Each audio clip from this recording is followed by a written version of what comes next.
The next section in Chapter 9 is a really big section involving limiting reactants, and we're going to have to be able to use everything that we have compiled so far in this chapter with multiple relationships, mass-to-mass relationships, and take it another step further with determining what happens if we don't have one reactant as excess, but have a limiting reactant instead.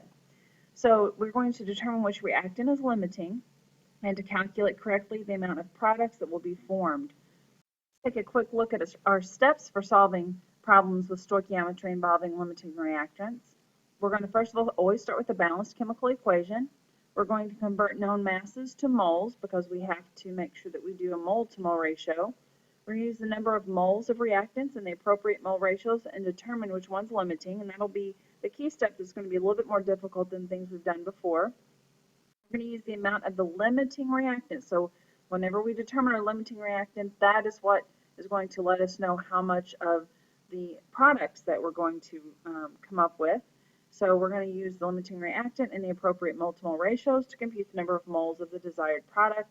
And then from there, we can take those moles and convert them back to grams if that's what the question asks for. Sometimes they just ask for a number of moles of product. Let's take a look at an example. We're going to start off with a balanced chemical equation, and it says how many grams of NH3 can be produced, so we want grams, so let's put H grams of NH3 can be produced from the mixture of 3 grams of each nitrogen and 3 grams of hydrogen through a process called the Haber process. All right, so when we look at this, we realize I don't know which one of these is going to limit me. So what, and neither is an excess anymore like it was in the previous question. So what we have to do first of all is compare them, but we can't compare their masses. We have to compare the number of moles. So we have to go from grams to moles in order to do a mole to mole ratio.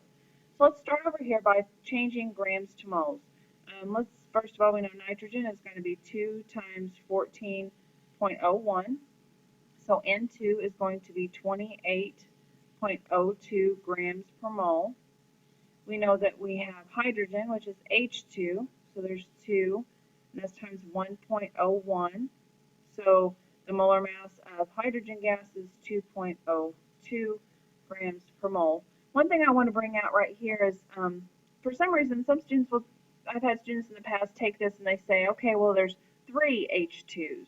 Well, that 3 comes into play when we do our mole to mole ratio. So we don't worry about that coefficient out here.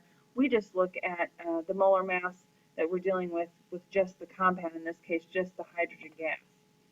So we're going to take each one, we're going to change it to moles. So we start with 3 grams of N2, and we change that.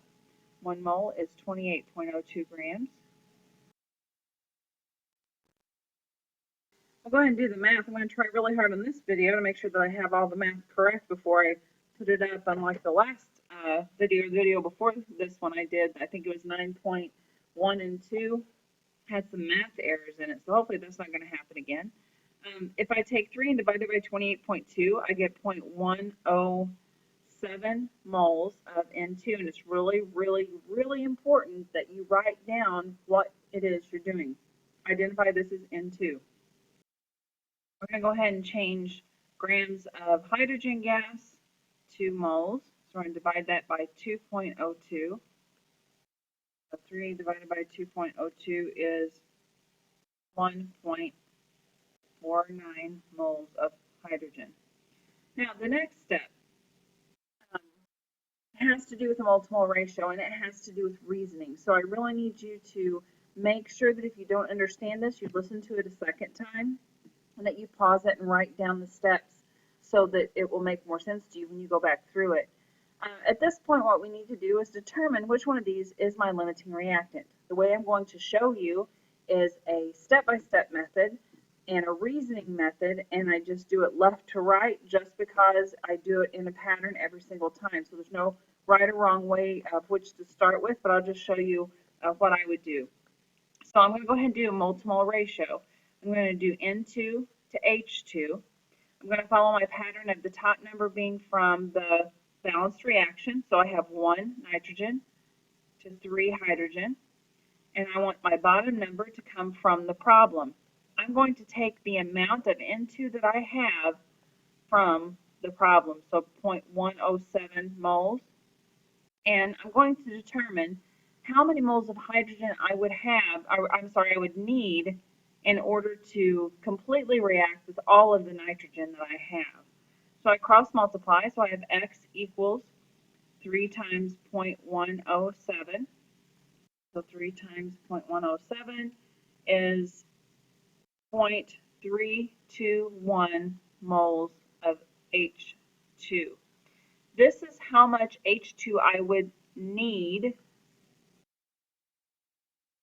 in order to react all of the N2. So then I have to look at this and compare it to what I have over here. So this is how much H2 that I have. And then I have to ask myself a question, do I have enough? And I need 0.321. I have way more than I need, so the answer is yes, I have enough. My limiting reactant then is going to be my N2, because even if I use up all my N2, I still will have some H2 left over. So I say yes. So if I have enough of the H2, then my limiting reactant is going to be my N2. I'm going to change colors here. So I'm going to put LR, and I'm going to put circle around N2 because that is going to be my limiting reactant. Now, in order to find how many grams of product that I have, I'm going to use my limiting reactant because that's what gets used up. I just will happen to have more H2 left over. So what I'm going to do next is a mole-to-mole ratio between the limiting reactant and the product that I want. So I'm going to do, and I'll keep this in red so maybe it helps you visualize it a little bit differently as you're going through this and can pause it and go back. So I go from my balanced reaction. So my balanced reaction says they react 1 to 2. My problem says, and I come back to this amount because this is how much N2 I have. I'm going to use up all of my N2. So how much NH3 can I expect to produce? So X equals 2 times 0.107, which is going to be 0.214 moles of NH3. But it doesn't want to know moles, it asks for grams. So I'm going to have to change the number of moles of NH3 to grams. So my NH3 molar mass is going to be 14.01 plus 3 times 1.01. So my total is going to be about 17.02 grams per mole. I'm going to use that to come down here and to convert my moles of NH3 to grams. So that would be 17.02 grams over 1 mole. Multiply 0.214 times 17.02, and my total is 3.6 grams of NH3 is how much I should expect to produce.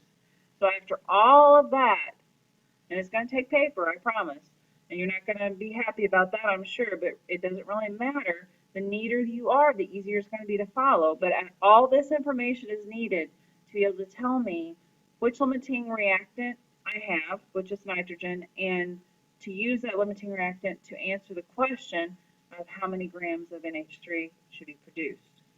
See that the answer is 3.65 grams. Ours was 3.64, so that's close enough for this answer. This is the only example that I'm going to give you of limiting reactants.